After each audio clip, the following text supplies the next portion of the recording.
Hello, everybody. Kathy Caprino here, and welcome to another episode of Finding Brave. Every week, I'm just beyond pinching myself about what fun this is to talk to people that are rocking it in their own niche in a way that moves people forward. And the cool thing is, I get to learn from you, from each of the guests. I literally ask questions that I want to understand.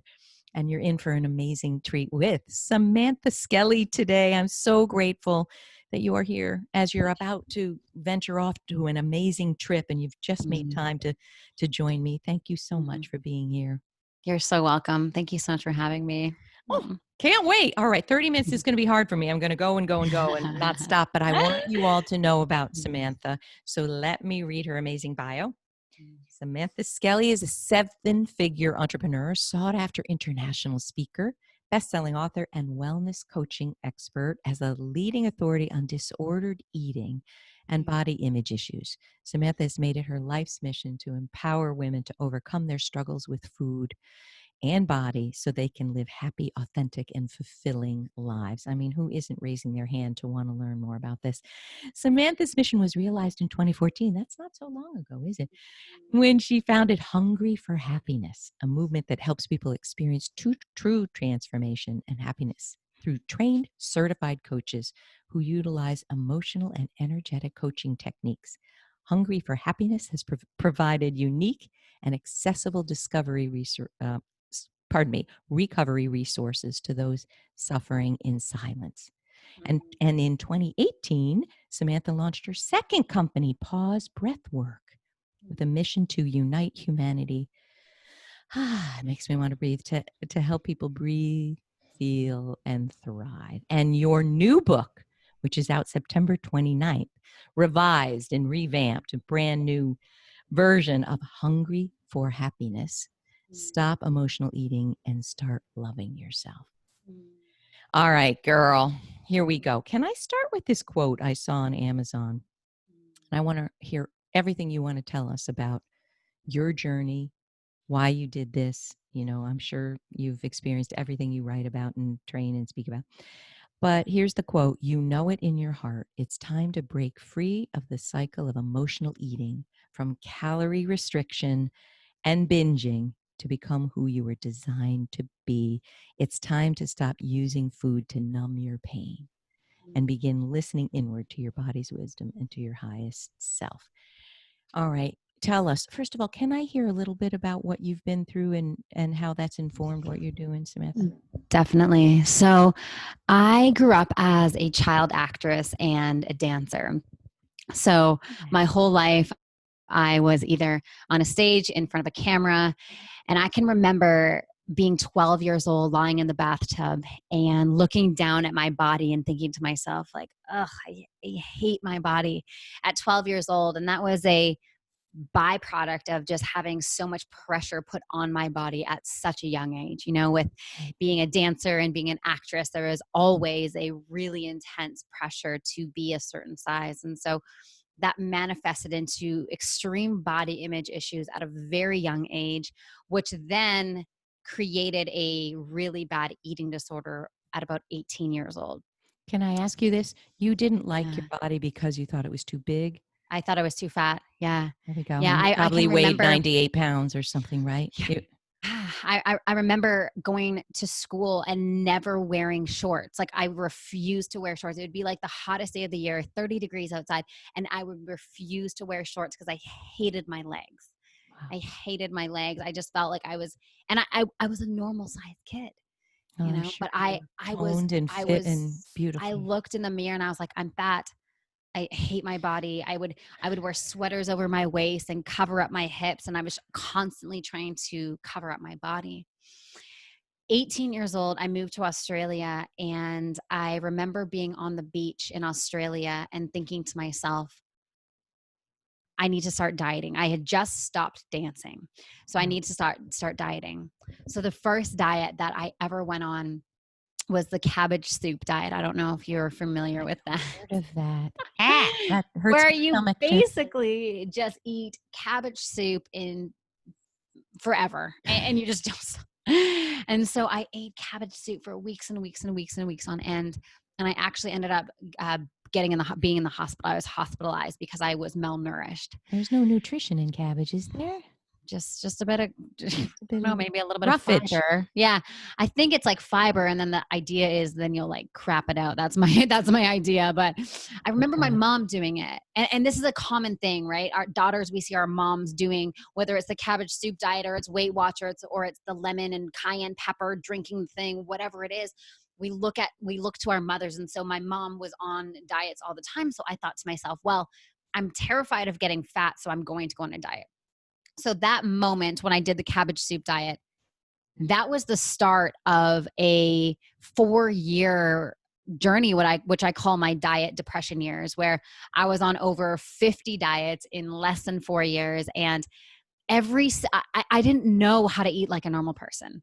Right. I had no idea how to eat like a normal person. I would wake up in the morning and already be calculating calories and exercise and how much do I need to work out in order to have what's it called? Caloric, what's that word? Calorie deficit. Right. And I just, there it is. Like tripping over my words. And so my whole life was run by numbers and body hatred and self-sabotage. And I was fueled by fear every single day, because the worst thing in the world in my mind at the time was, if I gain weight, I'm not going to be loved. So that drove me into this deep obsession, which was, the excessive dieting, and then the addiction to food, and then the addiction to restriction, and then the addiction to exercise.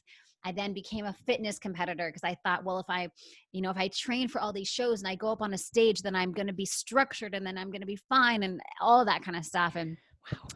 It was all coming from this place of I'm not good enough as I am, which, is perpetuated in the weight loss industry. The weight loss industry is an $80 billion a year industry that is marketing to our insecurities. And so this is something that, 91% of women don't like their bodies. And so because of that, we fall a victim to being in this diet binge cycle. And so after I healed from that, I just made a commitment to myself. I'm like, I am going to help as many people as possible with this issue. I have questions. Can I ask a question? Yes, jump in. So, I have been a therapist, a marriage and family therapist for some time. I don't do therapy any longer, but can I ask you what you think of this? Sometimes, in my latest book, I talk about you are what your childhood taught you to be, unless you unlearned it and healed it. Mm-hmm. And what I would notice, even in working with 50, 60-year-olds, is when you have a wound of some sort, it seeks to fill itself, and it'll fill itself in any way that presents itself through what you're learning by looking at your parents or your peers or whatever. Do you think that what you went through there, so I'm talking chicken or the egg here, that really there was a wound of feeling worthy, and it manifested itself? Oh, yeah. So when you said, when I healed it or got over it, you're clearly, you went inside and healed that wound that had nothing to do with, it manifested itself through food, but you went back to the childhood thing, right? Yeah, absolutely. Do you mind for sharing so long, I was putting Band-Aids on bullet wounds. So for so long, I was trying to heal this wound through dieting. Right. If I just do it this way, I was externalizing an internal issue. I was putting a Band-Aid on a bullet wound, and I wasn't getting to the core issue. So I was staying stuck in this cycle over and over and over again. And how did you break it? How'd you do it? Yeah, I'll share. It's like juicy. I broke it in 3 hours, and I'll share the story. So I was living in Vancouver at the time, where I'm from, up in Canada. And I was seeing all sorts of people for this issue. I was seeing nutritionists and personal trainers and everything. And every single person was using an external tool to try and fix the problem. That's it. And so I was spending thousands of dollars on coaches and therapists and blah, blah, blah, doing all of the things. And nothing felt right, and nothing was working truly. And I was spending more time thinking about the food, thinking about all these things, and I wasn't actually getting to the root of the issue. So not only was I not getting better, I was getting more obsessed. And so at the time of this, I was reading the book, Eat, Pray, Love by Elizabeth Gilbert. She's the best. And She's great. And the chapter that I was reading was when she was going to Bali and she went to go see this healer. So I go to my mom and I'm like, Mom, none of this stuff is working. I'm going to Bali. I'm going to go figure this out. So I booked the next day, I booked a one-way ticket to Bali and I researched healing centers and meditation and all of these kind of things. And I actually researched the exact healer that Elizabeth Gilbert went to in this book. Way. And so I jumped on the back of the scooter and we went to his house and he poked me with sticks and he did all these things. And he said to me, he goes, your brain's broken, in his broken, beautiful accent. And I was like, okay. He goes, you calm down, brain. You need to calm down your brain. I was like, you're right. I do need to calm down my brain because I had obsessive thoughts all day long. And so I hopped back on the scooter and I went back to where I was staying in Bali. And everyone and their dog at the time was telling me to meditate. And I need to meditate. I need to go within, blah, blah, blah. And the thought of meditation and actually the act of doing it was highly uncomfortable for me. Like it drove me into, I just felt so uncomfortable being in my body and feeling my emotions. Wow. Like I had so much protection. So I ended up thinking to myself, you know what? I'm just going to try it again. I'm going to do a meditation class in Bali. So I search out this class and I go to this studio to take a meditation class. I end up missing the meditation class, but the next thing that's on the list is a breathwork class. And so I was like, okay, I'm going to just try this breathwork class. And it was a 3-hour class. I'm like, are you kidding me? Who breathes for 3 hours? This is crazy. So I was like, this is insane. But I'm like, you know what? I'm here. I'm at this exact place at this exact time. I'm going to do this.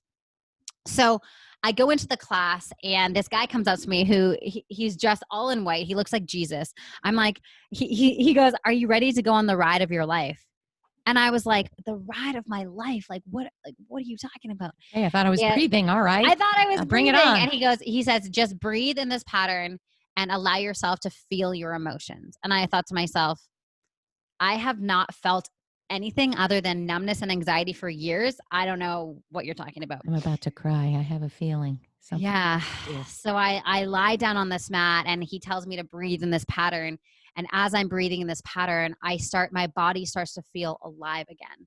I start to feel this beautiful sense of like, oh my God, like this visceral feeling of just like self-love and like this type of self-love that is just completely marinates your entire body and completely allows yourself to, I'm sorry. Can you hear those chickens? I can't. You got chickens. Okay. I'm just gonna close they're my neighbors and I swear to God, I'm gonna make chicken strips one of these days. They're so annoying. You're gonna breathe and then you're gonna go chop off their heads. No. Kidding. You can't hear them? No. Okay, great. Okay. As long as you can't hear them, then that's fine. I can't. Okay. My editor will say, why didn't you say you can't hear them? They're so obvious. I can't. I love chickens. Perfect.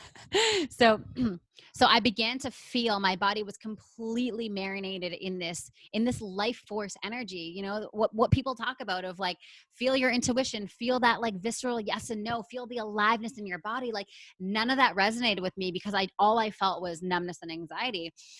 And so I began breathing and I woke up. I say woke up because you kind of go into like an altered state of consciousness. I had felt every single emotion that I could possibly feel. It started off with like this sobbing sadness, releasing all of this tension in my body. Then it went into like anger and rage, but I wasn't mad and angry at anything. It was just in my body that needed to be released. And then once I created that clearing, I then felt excitement and like this activation, this aliveness, this love, this joy, this bliss. And then I came back into this place of just complete like silence and stillness and just like, oh my God, this feels so amazing. And so the 3 hours felt like 15 minutes. But in that 3 hours, I honestly could feel the difference between what is an emotional hunger cue and what is a physical hunger cue. Because I have to understand this, but I am hearing the chickens now, Samantha. Can you close the window? I don't want the chickens to interfere with your beautiful talking. Shut up! I wonder if yelling at them helps. Marissa, can you throw like a piece of chicken over there so they Oh my gosh, that's loud. Oh my gosh, Kathy, you have no idea. That's Like, hard. I've gone to my neighbor's house and I'm like, you guys, like, we got to do something about the chickens. That's loud. All right, we're Better back. now? Yes, please. So in Okay. what you said, you completely viscerally understood the difference between what? Yeah. An emotional cue and what is it? Yeah. So when I woke up from that session, I could specifically feel the difference between what is an emotional hunger cue and what is a physical hunger cue. And so for so much of my life, I was confusing these things. I was emotionally hungry for comfort and love and validation and just belonging, but I confused it with I need to eat. I need to use food as a drug in order to feel this feeling. And so with that level of visceral intelligence, we can make decisions based on what is truly meant for us. And it's such a beautiful inward journey. It's such a beautiful inward journey when we can do that. Can you do this for me? For people listening, I do want to dimensionalize what you're saying. I've mentioned this before. I find that chocolate is that numbing thing. And because I grew up not being able to speak truth to power, I couldn't challenge my authority figures. To this day, at age 60, if something makes me mad and I don't feel I can address it, I could be in the kitchen eating chocolate in half a second without knowing. And every time now I put a piece of chocolate in, I try to stop and say, what are you really eating here? And it's usually I'm so angry and I feel so boxed into a corner. So I think I know what you mean, but can you give words to how the listeners can differentiate that? How do we do it? One question I love asking is just taking a beat at the verge of a binge and asking ourselves, what am I actually hungry for? This starts with us really truly understanding our emotional needs. So what I'm hearing from your share is you are craving expression, you are craving to be heard. You know, it's like, I just want to be heard. And if we look at the spectrum, we've got expression, and then on the other side of the spectrum, we have depression. So when we suppress our expression, it creates a depression in our body, which is a suffocation, which is a like, ugh. And then in order to feel a little bit of that expression, we use food as a drug. Food is the most socially acceptable drug there is. So when we're disconnected from our bodies, we don't have the knowing to understand what we're actually hungry for. I love it. Yeah. I have a question. Actually, I think I do it when I'm angry and don't feel I can let it out because I'll be punished. I mean, it's deep because I will be punished. It's so deep. But I want to ask you this, since you've studied this. I often wondered, is there something metabolic that when you eat, you actually feel more gravitas? Like it's so evolutionarily hardwired. Is it possible that we are eating actually in a way that makes our bodies feel stronger or the energy feel stronger? Is there anything about that? So there's a lot of in our limbic system, it's the house of memory and emotion. So if there's a really solid link between a piece of chocolate and a happy memory, we're going to go to that piece of chocolate to get the happy memory because we haven't yet figured out how can I create this happy memory now without any stimulus or anything from the external world.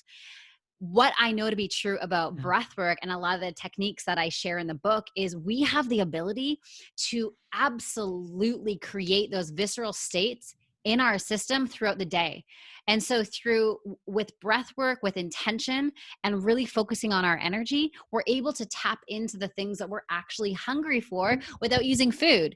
And so my whole philosophy on weight loss, or I like to say weight release, is we get to understand what we're truly hungry for. We get to meet those needs at a visceral level. Therefore, weight loss or weight release becomes a result of doing that work because we're not constantly going to the food. So when we don't constantly go for the food and we use food for health and hunger and nourish, like nourishment and pleasure when we decide, then we allow ourselves to release the weight that's on our body. Because oftentimes physical weight on our body can be a manifestation of the emotional weight that we haven't yet released. And so the reason why people get stuck in the diet binge cycle is because we're not addressing the emotional side of this entire conversation. And so we're putting band-aids on bullet wounds with the next diet and the next diet and the next diet, while we're not addressing the core need of the body. And so when we do that, then we get to just use food for health and hunger, because food should not be complicated, but it is because we make it that way. We make it so complicated. All right, let me ask another thing here. Uh, did you feel like part of your journey also had to go back and look at what you didn't get as a child and find a way? So, what you're describing in my therapeutic way of thinking is, first, you have to get greater awareness equals greater choice. You have to understand how you are using food to either hijack the unhappiness or numb yourself or feel strong, whatever the heck you're trying to do with it. It's not working. Food is meant to, fuel your body from an energetic perspective. It's not meant to be all this. Yeah, It can't. You're making it try to do too much. totally. But I do feel that, like, when women come with a problem, I always attract a toxic boss. No matter what happens, I get passed over. I know it's a root. It's a root thing. And if you don't heal the root, even if you change your external behavior, you're going to have it again and again in some other way. Maybe Absolutely. your diet, but then you're a gambling addict or a sex addict or whatever. Do you agree with that? And did you go back and heal the wound there from childhood? Can I ask? Absolutely. So my parents got a divorce when I was 3.5, 4, which is a very important phase of a child's development. And so my felt sense of safety and security was compromised at a very young age. In addition to that, I internalized my dad leaving as, I'm abandoned, I'm not good enough for him to stay. So there was like a belonging and abandonment wound, which, I can't blame on my parents for that, but that was what happened. It's like I needed a certain type of medicine and nourishment at a very vulnerable age that I didn't get. So my needs were not met. And so I got to really understand, okay, what was it that I was missing in my development, and how can I now, as a 31-year-old, reparent myself so that I could give myself the nourishment that I missed out on when I was a child. And, I think for people who go through this process, this is so much of what I, talk about in the book and share in my teachings and my meditation is this whole idea of reparenting ourselves and giving ourselves what we need, and not to blame, but take full emotional responsibility. This was our path. This is what we are doing. This is, our soul came here at this very specific time and chose these two parents. Now we're going on this journey, and however that looks, and so how can we just be so honoring of the journey and know that it's not our fault, but it's our responsibility to heal it. Oh, God, Samantha, I love every word. Can I give a really quick story how I think that illustrates quickly? Yeah. My mom was a stoic kind of person, and I broke my leg, speaking of, because I have a knee injury 40 years later from it. But it was rough for me because I was in a cast, and when the cast came off, the leg was all shriveled and black.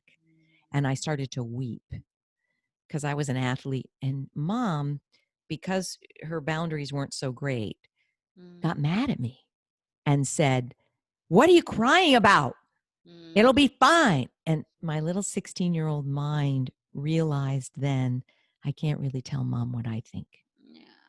It's not safe. Now, I've never really told her that story, but she knows, certain things. So here's the story I want to share. How many years later is it at age 60? Last year, I was telling my sister the story, and I think I've probably told her that story 20 times, but I didn't know I did. And she said to me, "Listen, I'm your sister. I'll listen to whatever you want to tell me, but it hurts my heart that you keep telling this story over and over." And this is what I want to tell you, people. You can have an instantaneous healing. I don't know what the hell happened. That's going to be edited out. I don't know what the heck happened, but it was like a switch was flicked. It just fell out of my body. I was like, I am so sick of telling this story. I'm so sick of being that 16-year-old. I'm not that 16-year-old. And how much do you want to blame mom for that one half a second? And now we know research shows we're not even remembering it the way it probably really happened. We're remembering the last telling of it. I literally was healed. Done. So we can, I always say that insight doesn't tend to change your life. It's action that does, but the action that healed it is, I don't want to tell that story anymore. So beautiful. That's Although I just did. profound. And Does that and it keeps resonate you with honest. anything you teach and you're working with? 100%. So those moments for us become frozen in time. So there is a part of your system where your 16-year-old was frozen in time and you were operating from her in certain situations, not always, but in certain situations. And when we get triggered, we would go right into that frozen in time piece, and then we would operate from that place. Love it. And so it's so important for us to really acknowledge the parts of us that are still immature and frozen in time and undernourished, so that we can then go, let's go back to those moments and give ourselves what we really needed at that time. So yeah, this is exactly it. And, I always tell my clients, this is ever evolving. Like I don't think we will ever get to a place where all of our parts are healed and we're living in complete like alignment and be operating 100% from our enlightened evolved selves. I just don't think that's. I don't think And we'd plus be life, here if, yeah, we'd go yeah, somewhere else then. All right, right, onward. right, yeah, exactly. Let's go hang out with the aliens now. Yeah. But this is part of the journey. And the more that we do this work, the easier it gets. So one of my good friends, Chris Winfield, always says that I work hard to make my life easy.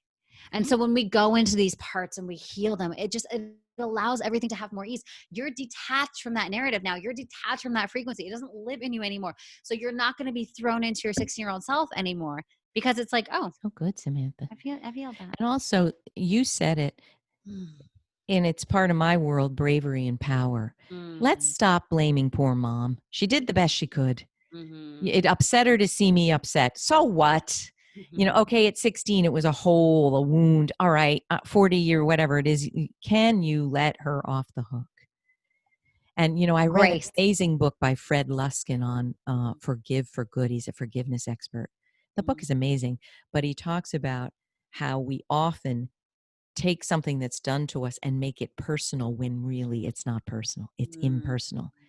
Mom would have done that to anyone.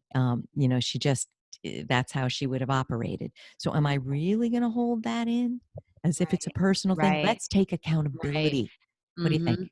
We're meaning making machines. And so we can make meaning around sensations that we have. So if I'm experiencing a sensation of anxiety, my meaning making machine in my mind can be like, oh, you've got anxiety because you're not good enough and you're behind and you should have done this and you should have done that and blah, blah, blah, blah, blah. Yeah. Just like, my partner, Eric, can turn his back and walk out of the room and I'm like, oh, he's leaving because he doesn't care what I have to say. Or if he leaves his, something on the floor, I'm like, he did that because he doesn't respect me. Right. So all day long, we're making meaning around things that happen. So if we know we have the ability to create a meaning around the sensations in our system and the things that happen, why don't we create meanings in our favor? So to allow ourselves to experience more happiness and joy and bliss and ease and grace, right? If we, yeah. Do you find there are people in my life, whether they're clients or family members, they resist what you're saying? Oh, and yeah. and sometimes there's personality disorders. We're not all mentally ordered. There's disorder, but sometimes it's they want to blame, because if they say we're making meaning and I can change that meaning, in a way they feel like they're letting things off the hook, that they're making a mean universe nice, that they're making that mean boss. And we so don't mean that, do we? When we're saying that, we're not letting people off the hook. We're letting ourselves off the hook, really. Well, yeah, we're letting ourselves off the hook. Just like forgiveness, we're not making what that person did necessarily right, but we're freeing ourselves from like the hook and the grudge and the heaviness. That's right. We also are, a lot of us can be very addicted to suffering. Yeah. And addicted to like the self-deprecating. Yeah. And so my body used to vibrate to the frequency of suffering and chaos. So when I did not experience suffering and chaos, guess what? I would create it. Yeah, uncomfortable. It's what Gay Hendricks calls the upper limit problem. Too much love, too much ease, Mm, too much wealth, too much abundance, health. Something's not I love right. him. He wrote Isn't the he? forward to my book. Oh, I love him. And what a prolific writer. I have Yeah. one more question, Samantha, a little off the track, if I could Mm-hmm. ask you. I see that you certify coaches. Mm-hmm. Your breath work, yeah, Mm-hmm.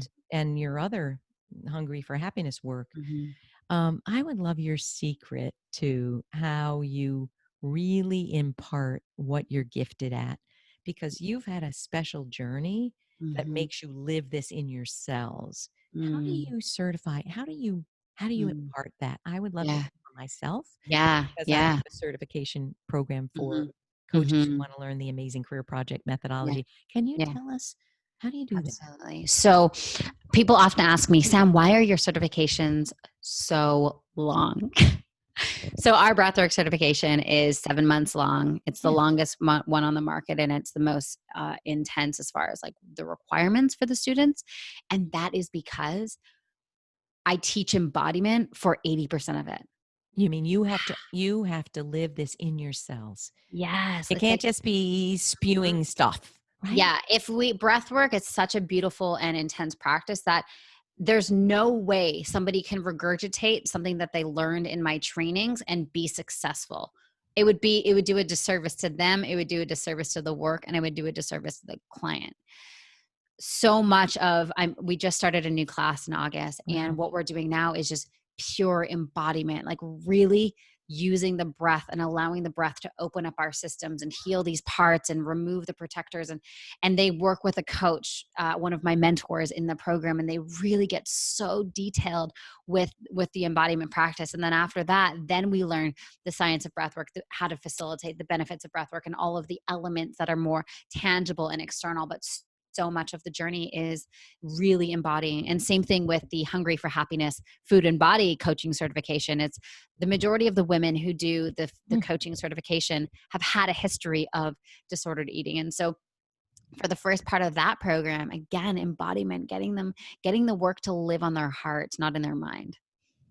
What I just sending you hugs and thanks, because you're not just keeping all this richness to yourself, you're spreading it so others can help others. I so love it. I want to take it. Ooh, I want to take it. So I don't want to stop talking. So come back soon. But where can people learn about you? Where can they get your book? Where can they Yeah, learn to apply to be a certified trainer? Will you tell us everything? definitely. So the book lives at hungryforhappiness.com/book. And when you pre-order, you will have immediate access to my 21-day food and body meditation. So that's your little Oh, that's my bonus gift gift. I'm there. going there. Yeah, Yeah. yeah, yeah. It's and that meditation takes you through 21 different concepts of how to heal your relationship to food in your body. And it's yeah. I Brilliant. love it. I love So it. I already feel so much more relaxed, and I'm Aw, not going near the chocolate. yeah, I love it. Anything else you want to leave us with? And Anything? then everything breathwork related is at pausebreathwork.com. Everything Hungry for Happiness related is at hungryforhappiness.com. And then I'm super active on what's that platform? Instagram. Instagram. You are rocking it. I'm going to use So what you're doing and see how can I yeah. emulate. I can't Mm, thank you enough. The energy is so beautiful, so at peace. thank You have you. a lot to teach at your brilliantly young age. Thank you for joining me, Thank and have an amazing trip coming up. Oh my gosh, I will. Thank you so much for having me on. All Pleasure. right. We'll see you again soon. All right, people. Will you let us know? You see this everywhere on all the platforms.